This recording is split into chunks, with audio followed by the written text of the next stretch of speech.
తిరుపతి నుంచి సునీల్, హైదరాబాద్ నుంచి Azeem field report అందిస్తారు. ముందుగా పశ్చిమ గోదావరి జిల్లా తణుకు రూరల్ పోలీస్ స్టేషన్లో సర్వీస్ రివాల్వర్తో కాల్చుకొని ఎస్ఐ ఏజీఎస్ మూర్తి ఆత్మహత్య చేసుకోవడం తీవ్రమైన కలకలానికి దారితీస్తోంది. ఆత్మహత్యకు ముందు సెల్ఫీ వీడియో రికార్డ్ చేశారని, సూసైడ్ నోటు కూడా రాశారనే అనుమానాలు సర్వత్రా వ్యక్తమవుతున్నాయి. ఎస్ఐ సెల్ ఫోన్ తమకు ఇవ్వలేదని కుటుంబ సభ్యులు డిమాండ్ చేస్తున్నారు. స్టేషన్కు వచ్చిన జిల్లా ఎస్పీ అద్నాన్ నయీం అస్మీతో వాదనకు దిగారు కుటుంబ సభ్యులు. తణుకు రూరల్ ఎస్ఐగా పనిచేస్తూ ఉండగానే ఇటీవలే విధుల నుంచి ఎస్ఐని తొలగించడం జరిగింది. తిరిగి విధుల్లోనికి తీసుకోకపోవడంపై ఆవేదనతో ఆత్మహత్య చేసుకున్నారనే అనుమానాలు సర్వత్రా వ్యక్తమవుతున్నాయి. ఇదే అంశానికి సంబంధించి మరిన్ని అప్డేట్స్ అందించడానికి ఏలూరు నుంచి మా ప్రతినిధి భాను సిద్ధంగా ఉన్నారు. Bhanu, over to you.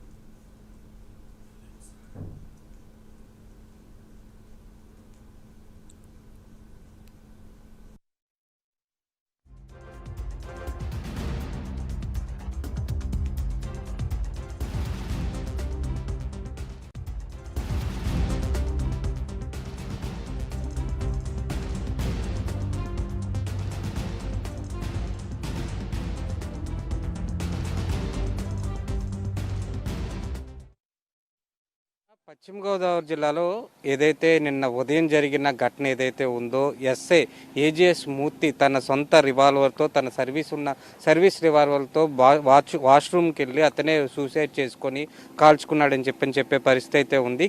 ఇంకా వివరాల్లోకి వెళ్తే మటుకి అది మిస్ఫైర్ అయ్యిందా లేకపోతే తనే స్వయంగా కాల్చుకున్నాడా అని చెప్పి తేల్చాల్సిన పరిస్థితి అయితే కూడా ఉంది. ఉన్నతాధికారులు, అదేవిధంగా ఎస్పీ స్థాయి అధికారులు, డిఎస్పీ స్థాయి అధికారులు ఇప్పటికే దీని మీద నివేదిక రెడీ చేస్తున్నారు, ఎంక్వైరీ కూడా చేస్తున్నారు. ఈ నేపథ్యంలో చూసుకుంటే గత 3 నెలల క్రితం ఇతని మీద అవినీతి ఆరోపణలు అంటే ఏ విధంగా అంటే బఫెలోస్ అంటే గేదెలకు సంబంధించింది ఏదో ఒక ఆరోపణ వచ్చిందని చెప్పని దాని మీద ఇంకా ఎంక్వైరీ నడుస్తున్న నేపథ్యంలో దాని మీద ఎటువంటి నేరానికి పాల్పడ్డా లేకపోతే ఎటువంటి మధ్యలో లాబింగ్ పాల్పడ్డా అన్నది ఇంకా తెలియాల్సి ఉంది.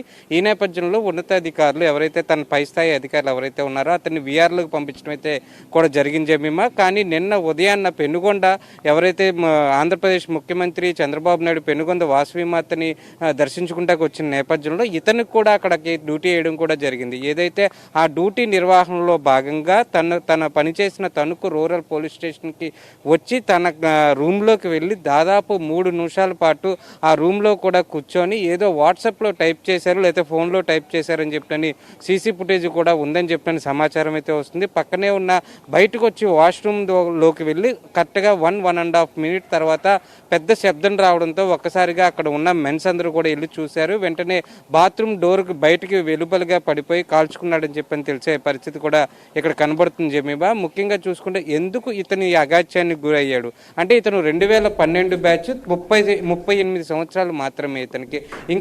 ఇంకా బోల్డంత సర్వీస్ ఉంది. ఏ నేపథ్యంలో ఇతను ఈ విధమైన సూసైడ్ చేసుకున్నాడా లేకపోతే ఏ విధంగా జరిగిందని చెప్పని తెలిసే పరిస్థితి కూడా ఇంకా మనం వెయిట్ చేయాల్సిన పరిస్థితి అయితే ఉంది. ముఖ్యంగా చూసుకుంటే ఎవరైతే ఏజీఎస్ మూర్తి భార్య ఎవరైతే ఉన్నారో ఆమె, అదేవిధంగా అతని సోదరులు, వీళ్ళందరూ కూడా నిన్నంతా కూడా ఏదైతే తణుకు రూరల్ పోలీస్ స్టేషన్ దగ్గర, అదేవిధంగా భీమవరం ఎస్పీ ఆఫీస్ దగ్గర కూడా వెళ్ళి తన భర్త, తన సోదరుడు ఏ విధంగా చనిపోయాడు, దానికి గల కారణాలు ఏంటి తెలియపరచాలని చెప్పిన నిగ్గదీసి పెద్ద ఎత్తున ఆందోళన కూడా దిగే పరిస్థితి కూడా ఉంది. మరో పక్కన చూసుకుంటే ఏదైతే తన పర్సనల్ మొబైల్ ఏదైతే ఉందో అంటే గవర్నమెంట్ ఇచ్చిన సిమ్ మొబైల్ కాకుండా పర్సనల్ మొబైల్ ఏదైతే ఉందో దాన్ని కూడా పోలీసులు అదుపులోకి తీసుకొని దాన్ని పర్యవేక్షిస్తున్నారు. దాంట్లో ఉన్న నిజాలు వెలికి తీయడానికి అయితే చూస్తున్నారని చెప్తున్నారు.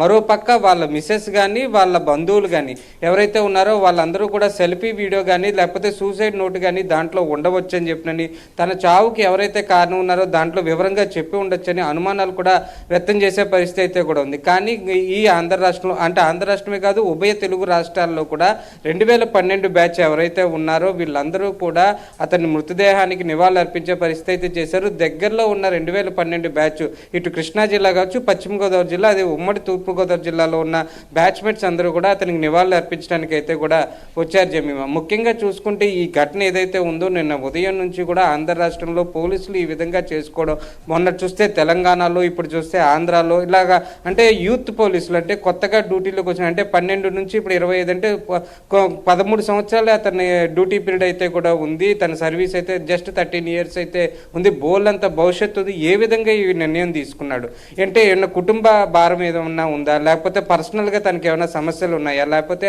వృత్తిపరంగా తన సమస్యలు ఏమైనా ఉన్నాయా అని చెప్పిన కోణంలో కూడా వెలుగు తీసే పనిలో కూడా పోలీసులు ఉన్నతాధికారులు అయితే కూడా ఉన్నారు. ముఖ్యంగా చూసుకుంటే ఎవరైతే భార్య కానీ, సోదరులు కానీ, వాళ్ళ స్నేహితులు కానీ, తన బంధువులు కానీ ఎవరైతే ఉన్నారో ఉన్నతాధికారులు వేధింపుల వల్ల మా అబ్బాయి కానీ, మా భర్త కానీ చనిపోయి ఉండొచ్చు అని చెప్పిన ఆందోళన చేసేటప్పుడు మాట్లాడే పరిస్థితి ఉంది. మనం విజువల్స్లో కూడా చూడొచ్చు. ముఖ్యంగా చూసుకుంటే ఈ పరిస్థితి ఏ విధంగా ఉందని మార్నింగ్ ఎస్పీని మనం ప్రశ్నించగా కూడా ఒకవేళ మిస్ఫైర్ అయిందా, లేకపోతే తనంతటికి తాను చేసుకున్న ఎటువంటి కారణాలు ఉన్నా దానికి ఎవరు కారణమైనా కానీ వాళ్ళని వదిలిపెట్టే పరిస్థితి లేదని చెప్పినని పోలీసుకి రక్షణ కింద కూడా ఉంటామని, ఏ విధంగా ఇతను ఆ పరిస్థితికి అతను ఏ విధంగా లోన్ అయ్యాడో, అంత లోన్ అంటే తను అంత నీరసంగా ఏ విధంగా అయ్యాడా అన్నది తెలుసుకోవడానికి కూడా మేము ప్రయత్నిస్తామని చెప్పినని ఎస్పీ నయీం కూడా చెప్పే పరిస్థితి అయితే కూడా ఉంది జమీమా. ముఖ్యంగా చూసుకుంటే నిన్న ఉదయం జరిగిన ఈ ఘటన ఏదైతే ఉందో యావత్తు పోలీస్ శాఖనంతా కూడా దిగ్భ్రాంతికి గురి చేసింది. ఈ ఘటన ఏ విధంగా జరిగింది అంటే తన పని చేస్తున్న తన స్టేషన్కి వచ్చి తను కూర్చునే స్థలంలో తను కూర్చొని ఒక 3-4 నిమిషాల పాటు తను అక్కడ ఉండి తర్వాత వాష్రూమ్లో చేసుకునే ఈ ఘటనపై ఆరా కూడా తీస్తున్నారు. ముఖ్యంగా ఈ ప్రభుత్వం వచ్చిన తర్వాత ప్రతి పోలీస్ స్టేషన్కి కూడా, ప్రతి డిఎస్పీ కార్యాలయానికి, ప్రతి ఎస్పీ కార్యాలయానికి, అదేవిధంగా ఆర్ఐలు ఉండే కార్యాలయానికి, హోంగార్డులు ఉండే కార్యాలయానికి కూడా సీసీ పర్యవేక్షణలో సీసీ కెమెరాలు, చాలా హై క్వాలిటీ సీసీ కెమెరాలు, ఆడియో వీడియో విజన్ ఉన్న సీసీ కెమెరాలను కూడా అమర్చడం అయితే కూడా జరిగింది. అదేవిధంగా తణుకు రూరల్ పోలీస్ స్టేషన్లో కూడా అదేవిధంగా సీసీ కెమెరాలు అడుగునా కూడా సీసీ పర్యవేక్షణ ఉన్న నేపథ్యంలో సీసీ ఫుటేజ్ తీసుకొని కూడా ఏ విధంగా జరిగింది, ఎన్నింటికి వచ్చారు, అతను ఎవరెవరితో మాట్లాడారు, రాత్రి ఎవరితో మాట్లాడారు, ఉదయం వచ్చే ముందు ఎవరితో మాట్లాడారు, ఏ విధమైన సంఘర్షణకి తను లోన్ అయ్యాడు, ఇటువంటి కోణాల్లో కూడా పోలీసులు దర్యాప్తు చేస్తున్నారు. ముఖ్యంగా ఇతను ఏజేఎస్ మూర్తి ఎస్ఐ 2012 బ్యాచ్ ఎవరైతే ఉన్నారో అతని చావు కారణాలు ఏంటి, ఆత్మహత్య లేకపోతే ఏ విధమైన చేసుకున్నాడు అనే కోణంలో కూడా పోలీసులు చూసే పరిస్థితి అయితే ఉంది Jemimah. Right, thanks for the updates and details Bhanu.